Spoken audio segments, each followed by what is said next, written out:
भारत के सबसे महान साम्राज्यों में से एक मौर्य साम्राज्य। ये नाम तो हम सब ने सुना है, पर यह साम्राज्य इतिहास के पन्नों में कहीं गुम हो गया। या क्या सच में ऐसा हुआ है? चलिए आज इसी ऐतिहासिक पहेली को सुलझाते हैं। चंद्रगुप्त मौर्य, सम्राट अशोक, ये वो महान शासक थे जिन्होंने लगभग पूरे उपमहाद्वीप को एक कर दिया था। पर क्या कभी ये सोचा है कि उनके वंशज, उनकी फैमिली आज कहाँ है? क्या वो वंश हमेशा के लिए खत्म हो गया? बस यही सवाल है जिसका जवाब आज हम ढूंढने निकले हैं। तो इस पहेली की तह तक पहुंचने के लिए सबसे पहले ये समझना जरूरी है कि मौर्य साम्राज्य था कितना बड़ा और कितना ताकतवर। क्योंकि सोचिए, इतनी बड़ी कोई चीज भला पूरी तरह से गायब कैसे हो सकती है? या हो सकती है? अपने पीक पर, मतलब जब वो अपनी पूरी ताकत में थे, तो मौर्य साम्राज्य की सीमाएं आज के अफगानिस्तान से लेकर बंगाल तक फैली हुई थीं। यह सिर्फ एक राज्य नहीं था, यह एक सुपर पावर थी जिसने पूरे उपमहाद्वीप को, आप कह सकते हैं, एक झंडे के नीचे ला दिया था। 100 साल से भी ज्यादा समय तक मौर्यों ने इस जमीन पर राज किया, लेकिन फिर 185 ईसा पूर्व में एक झटके में मानो सब खत्म। आखिरी सम्राट की हत्या कर दी गई और वो महान मौर्य वंश हिस्ट्री के स्टेज से एकदम से गायब हो गया। एक इतना विशाल साम्राज्य, उसमें रहने वाले इतने सारे लोग, आखिर वो सब गए कहां? यही तो सबसे बड़ा सवाल है कि मौर्य वंश का आखिर हुआ क्या। तो अब एक जासूस की तरह सोचने का वक्त आ गया है। मौर्य सत्ता से तो चले गए, पर अपने पीछे कुछ क्लूज, कुछ सुराग जरूर छोड़ गए। चलिए सदियों की धूल हटाते हैं और उन सबूतों को जरा खंगालते हैं। पहला सुराग हमें मिलता है साम्राज्य के खत्म होने के कई 100 साल बाद राजस्थान में। यहां मौर्य नाम का एक राजपूत वंश सामने आता है।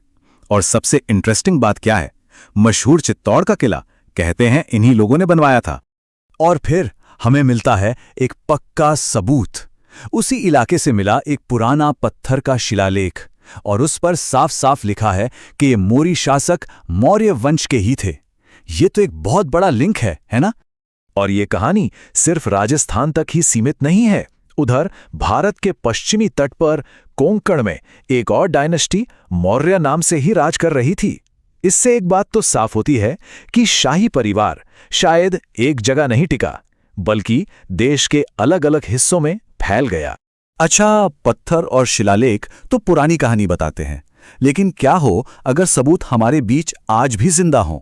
अब हम जांच का तरीका थोड़ा बदलते हैं और एक ऐसे रिकॉर्ड को देखते हैं जो हमारे खून में, हमारे वंश में छुपा है। इस पहेली को सुलझाने की चाबी है गोत्र सिस्टम को समझना। इसे आप एक तरह का एंसेस्ट्रल सिग्नेचर या फैमिली कोड समझ सकते हैं। देखिए, सरनेम तो बदल सकते हैं, पर गोत्र हजारों सालों से एक ही फैमिली लाइन को दिखाता है। यह ज्यादा परमानेंट होता है। और जब रिसर्चर्स ने इन गोत्रों को खंगालना शुरू किया, तो एक बेहद हैरान करने वाली बात सामने आई। मौर्य वंश के निशान किसी एक दो कम्युनिटी में नहीं, बल्कि पूरे भारत में अनगिनत समुदायों में बिखरे हुए मिले। जैसे कि उत्तर भारत के जाट और गुज्जर समुदायों को ही ले लीजिए। उनके कई गोत्र हैं, जैसे मोर, मोरी, मौर, जो सीधे सीधे मौर्य नाम से मिलते जुलते हैं। इसी तरह अहीर समुदाय में राय गोत्र मिलता है, और ये जुड़ता है सम्राट अशोक की एक उपाधि रायो से। वहीं जाटव समुदाय में भी मौर्यों से जुड़े कई गोत्र, जैसे मोरी, मोरे, राव, ये सब मिलते हैं। और ये लिस्ट यहीं खत्म नहीं होती। पाल हैं, गडरिया हैं, कोली, कुम्हार, इन सब समुदायों में जो भारत के अलग अलग कोनों में रहते हैं, मौर्य वंश की जड़ें मिली हैं। तो हमने पुराने शिलालेख भी देख लिए और आज के गोत्रों की पड़ताल भी कर ली। इन सारे क्लूज को जब हम जोड़ते हैं, तो मौर्य वंशजों के बारे में क्या तस्वीर सामने आती है? तो इसका मतलब बहुत साफ है। आज कोई भी एक कम्युनिटी ये क्लेम नहीं कर सकती कि सिर्फ हम ही मौर्यों के वंशज हैं। सच्चाई इससे कहीं ज्यादा बड़ी और इंटरेस्टिंग है।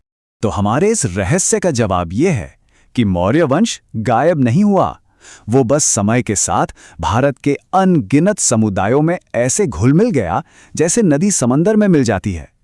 ये एक विशाल साझा विरासत बन गया, जो आज भी हमारे देश के ताने बाने का एक अटूट हिस्सा है। ये हमें सोचने पे मजबूर कर देता है ना, कि इतिहास सिर्फ किलों और किताबों में कैद नहीं है। ना जाने कितने महान साम्राज्यों की विरासतें आज भी हमारे आसपास, हम सब के बीच जिंदा हैं। बस हमें उन्हें पहचानने की नजर चाहिए।